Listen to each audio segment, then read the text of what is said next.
叙利亚阿塞迪政权倒台，伫首都大马士革学校停课一礼拜，昨总算又搁开学上课咯。另外，反抗军沙姆解放组织领袖乔拉尼以边境安全做理由，对叙利亚发动几啊百架的攻击。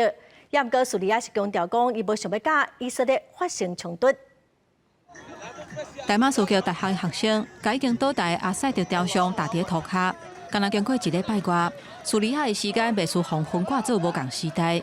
伫国境学校重新开放了后，互感受到的是更较自由、更较新奇的视野。أهم شيء إنه بفوضتنا هاي ما شفنا التمثال حاسين بإنه تحررنا يعني حتى هي القيود انكسرت。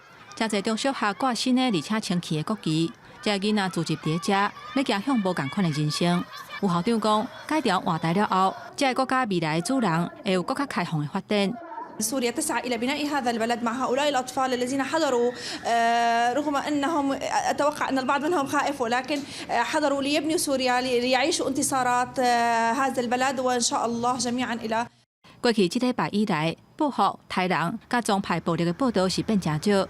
15日一天，伫大马士革所看到的是百姓照常过日。阿塞迪家族50年来独裁统治虽然是结束，不过经济也是真歹，百姓散车，也有通货膨胀甲失业率真悬的问题。叙利亚当慢慢咧恢复当中，真侪人嘛准备好势要哪探路哪向前行。另外，主要反抗军3解放组织的领袖，也就是正名号做夏拉的实际领导人，15时阵讲，以色列以确保边境安全为理由，对叙利亚战略军火库发动几啊百架的攻击。 不过，这敢若会互地方的局势加悬。现此时，叙利亚当驻心伫咧中间的空隙，无想要甲以色列加入去新的冲突。